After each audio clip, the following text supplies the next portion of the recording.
మీ personal interviews మరియు వ్యాపార ప్రకటనల కొరకు ఈ నెంబర్ని సంప్రదించండి. హరే కృష్ణ అండి. ఈ మధ్య చాలా మంది యంగ్ పీపుల్ హైదరాబాద్లో డయాబెటిక్గా కన్వర్ట్ అవుతున్నారు. ముఖ్యంగా ప్రాబ్లం ఏంటంటే ఈ లేటెస్ట్ ఈరోజు ఇన్ఫర్మేషన్ కూడా ఏంటంటే మా అబ్బాయి వాళ్ళ క్లాస్మేట్ కూడా అంటే ప్రీ డయాబెటిక్ జస్ట్ నా కళ్ళ ముందే అతను పెద్దగా తినేదేం లేదు, కానీ ప్రీ డయాబెటిక్గా మారిపోయినాడు.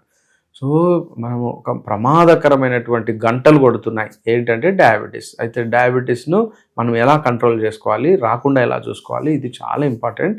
అయితే అన్నిటికంటే ముఖ్యంగా మన యొక్క డైటరీ హ్యాబిట్స్, అంటే మనం తీసుకునేటువంటి ఆహార పదార్థంలో తెలంగాణ ఆంధ్రాలో మేజర్ ఇష్యూ ఏంటంటే తెల్లన్నము లేదా పిండి పదార్థము, ఇంకా చెప్పాలంటే కార్బోహైడ్రేట్స్ అంటాం కదా, 90% పైగా తీసుకొని మిగతాది చాలా ప్రోటీన్ కావచ్చు, ఆయిల్ కానీ చాలా తక్కువ తీసుకుంటారనమాట.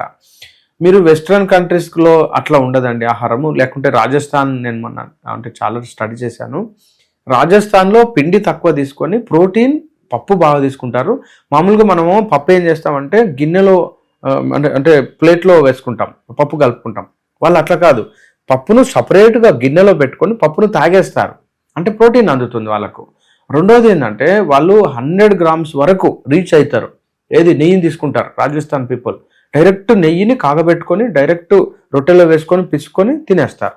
సో వాళ్ళకి నెయ్యి అందుతుంది, అంటే ఆయిల్ అందుతుంది, అంటే ఫ్యాట్ అందుతుంది, ఇటు ప్రోటీన్ అందుతుంది, కార్బు తక్కువ తీసుకుంటారు. అందుకే వాళ్ళు చూడండి రాజస్థాన్ పీపుల్కు పెద్దగా అంటే బాణ పొట్టలు ఉండవు. అఫ్కోర్స్ ఇక్కడికి వచ్చి సెటిల్ అయిన వాళ్ళ సంగతి వదిలేయండి, వాళ్ళు ఇక్కడికి వచ్చి వాళ్ళు పాడైపోయినారు. అక్కడ వాళ్ళ సంగతి రాజస్థాన్ మొత్తం మీద పొట్ట ఉన్నటువంటి కేసే ఉండదు. ఎవరో ఒకరిద్దరు మాత్రం వాళ్ళ మోడర్న్ వాళ్ళని వదిలేద్దాం. అట్లా మీరు గుజరాత్ పీపుల్ తీసుకోవచ్చు, ఇంకా నార్త్ సైడ్ పీపుల్. వాళ్ళ ఆహారపు అలవాట్లలో కొంచెం అటో ఇటో చాలా ఆరోగ్యవంతమైన శాస్త్రీయ దృక్పథంతో కూడిన ఆహారం తింటున్నారు. కానీ తెలంగాణకు వచ్చేసరికి తెల్లన్నం పెద్దగా, ఇంత మామిడికాయ పచ్చడి, ఆ మామిడికాయ పచ్చడిలో నాలుకను దాటడానికి ఉన్నటువంటి టేస్ట్ తప్ప అందులో పెద్ద న్యూట్రియంట్స్ ఉండవు. తెల్లన్నం అంటే ఫుల్ షుగర్. ఇంకా ఇప్పుడు సపోజ్ బిర్యానీ ఉంది, లేదా ఫ్రైడ్ జీరా రైస్ ఉంది, ఫ్రైడ్ రైస్ ఉంది. ఇంకా మీరు మామూలుగా fast food centre, Chinese fast food సెంటర్లో తినేటువంటి జీరా రైస్, ఫ్రైడ్ రైస్, ఇంకా రైస్ ఐటమ్, అందులో కెమికల్స్, అంటే అందులో ఉన్నటువంటి టేస్టర్స్, ఆ జీరా పౌడర్ కావచ్చు, కారము, మసాలాలు, ధనియాల పొడి, ఇవి టేస్ట్గా బాగుండి మన కడుపులో పోతాయి. కానీ ప్రాబ్లం ఏంటి, అక్కడ మనకేం ప్రోటీన్ ఎక్కడ అందింది? సో మనము ఇలా ప్రతిరోజు దీన్ని గుర్తుపెట్టుకోవాలి.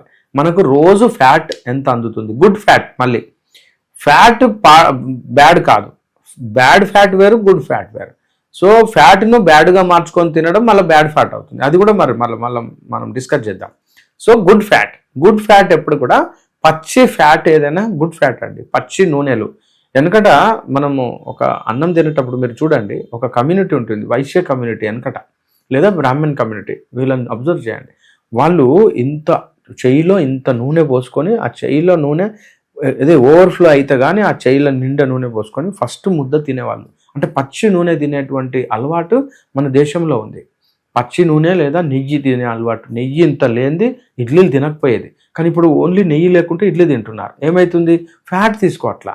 ఎప్పుడైతే ఫ్యాట్ తీసుకోవట్లేదో ప్రమాదం జరుగుతుంది. కాబట్టి మనం గుర్తుపెట్టుకోవాలి, ఫ్యాట్ కాంటెంట్ ఎక్కువ తీసుకోవాలి, ప్రోటీన్ కాంటెంట్ కంపల్సరీ తీసుకోవాలి, కార్బోహైడ్రేట్స్ తగ్గించాలి. ఇది ప్రధానంగా. ఇది కనుక చేస్తే మనం డయాబెటీస్ వాళ్ళకు తొందరగా రికవర్ అవుతారు.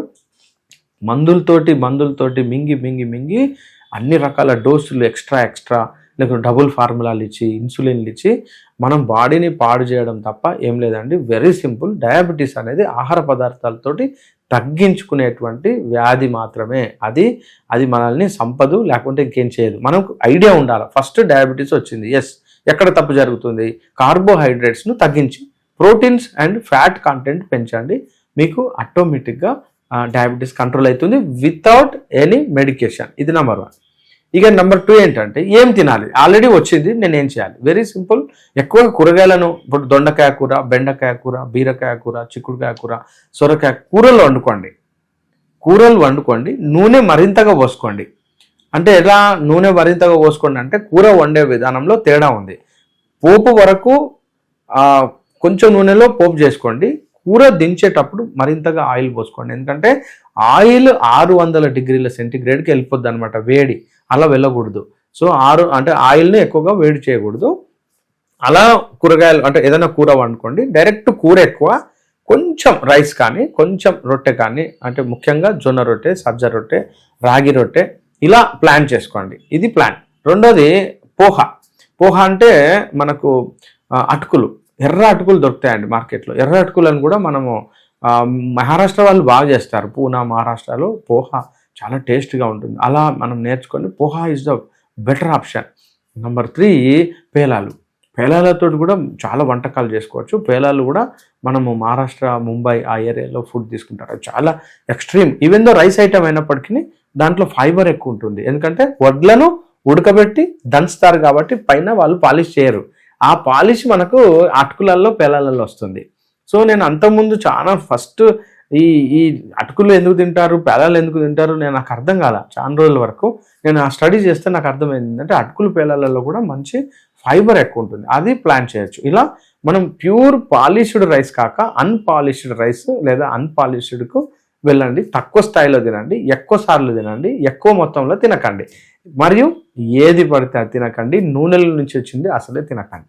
కానీ నూనె చేర్చి కూర్చి తీసుకోవచ్చు. ఇది తేడా. హరే కృష్ణ.